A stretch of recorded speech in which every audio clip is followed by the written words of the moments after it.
खुद पर ध्यान दो, लोगों पर नहीं। बुद्ध की यह शिक्षा आत्मनिर्भरता और आत्मज्ञान का सार प्रस्तुत करती है।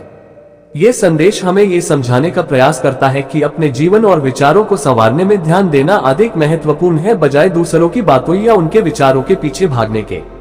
इस सिद्धांत को एक कथा के माध्यम से समझा सकते हैं। योजक चिन्ह, योजक चिन्ह, योजक चिन्ह। बुद्ध और एक जिज्ञासु व्यक्ति की कथा। एक बार बुद्ध अपने शिष्यों के साथ किसी गांव में प्रवचन दे रहे थे। वहां एक व्यक्ति आया जो अत्यंत जिज्ञासु था। उसने बुद्ध से पूछा, हे महात्मा, आप हमेशा आत्मज्ञान और स्वयं पर ध्यान देने की बात करते हैं, लेकिन लोग तो हर समय दूसरों के बारे में बातें करते हैं, उनकी आलोचना करते हैं और उनकी राय पर निर्भर रहते हैं। आप कहते हैं कि दूसरों की बातों से हमें फर्क नहीं पड़ना चाहिए। क्या आप इसे स्पष्ट कर सकते हैं? बुद्ध मुस्कुराए और बोले, तुम्हारे सवाल का जवाब मैं एक छोटी सी कथा के माध्यम से दूंगा। योजक चिन्ह, योजक चिन्ह, योजक चिन्ह। एक राजा और साधु की कथा। एक बार एक राजा ने अपनी प्रजा की परीक्षा लेने के लिए नगर के बाहर एक बड़ा पत्थर रास्ते में रख दिया। फिर वह पास के एक पेड़ के पीछे छिपकर ये देखने लगा कि कौन व्यक्ति उस पत्थर को हटाने का प्रयास करेगा। बहुत से व्यापारी, सैनिक और आम लोग उस रास्ते से गुजरे, लेकिन वे पत्थर को देखकर बगल से निकल गए और शिकायत करने लगे, ये राजा कितना अयोग्य है, उसने रास्ते से यह पत्थर क्यों नहीं हटवाया। आखिर में एक साधारण किसान वहां पहुंचा। उसने अपने कंधे पर रखा हल नीचे रखा और पत्थर को हटाने का प्रयास करने लगा। काफी मेहनत के बाद वो पत्थर को किनारे कर पाया। पत्थर के नीचे एक छोटी सी थैली पड़ी थी। किसान ने उसे उठाया। उसमें सोने के सिक्के और एक पत्र था जिसमें लिखा था, यह इनाम उस व्यक्ति के लिए है जो दूसरों को दोष देने के बजाय स्वयं प्रयास करेगा। योजक चिन्ह, योजक चिन्ह, योजक चिन्ह।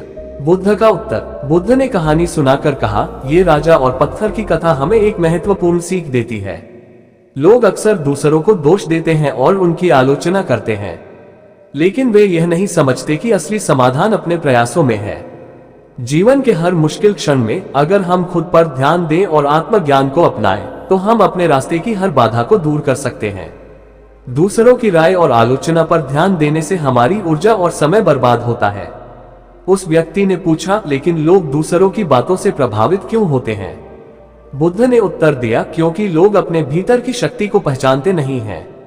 वे अपनी खुशियों और दुखों का कारण बाहर खोजते हैं, लेकिन सत्य यह है कि सब कुछ तुम्हारे भीतर ही है। यदि तुम खुद पर ध्यान दोगे तो बाहरी दुनिया की राय तुम्हें विचलित नहीं कर सकेगी। योजक चिन्ह, योजक चिन्ह, योजक चिन्ह। स्वयं पर ध्यान देने के 5 सूत्र।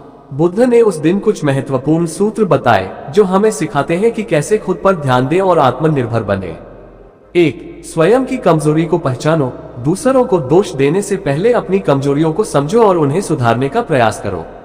2. आत्मनिरीक्षण करो। दिन के अंत में अपने विचारों और कर्मों का विश्लेषण करो।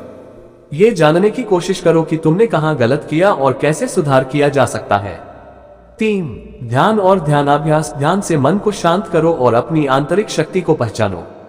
4. दूसरों की राय पर निर्भर न रहो। दूसरों की आलोचना और प्रशंसा अस्थायी होती है। अपने लक्ष्य और मार्ग पर विश्वास रखो। 5. समय और ऊर्जा को सही दिशा में लगाओ। अपनी ऊर्जा को दूसरों की बातों में बर्बाद करने के बजाय उसे अपने विकास और सुखद जीवन में लगाओ। योजक चिन्ह, योजक चिन्ह, योजक चिन्ह। निष्कर्ष। बुद्ध की शिक्षा हमें आत्मनिर्भरता, आत्मज्ञान और ध्यान का महत्व सिखाती है। खुद पर ध्यान दो, लोगों पर नहीं। ये वाक्य केवल एक विचार नहीं, बल्कि जीवन जीने का तरीका है। यदि हम इसे अपने जीवन में अपनाएं, तो न केवल हमारी समस्याएं सुलझेंगी, बल्कि हम अपने जीवन को और अधिक सार्थक बना पाएंगे। इस कथा और शिक्षा का सार यही है कि अपने जीवन की डोर को अपने हाथ में लो। दूसरों की बातों और आलोचनाओं को सुनना बंद करो और आत्मज्ञान की ओर बढ़ो। यही बुद्ध की असली शिक्षाओं का आधार है।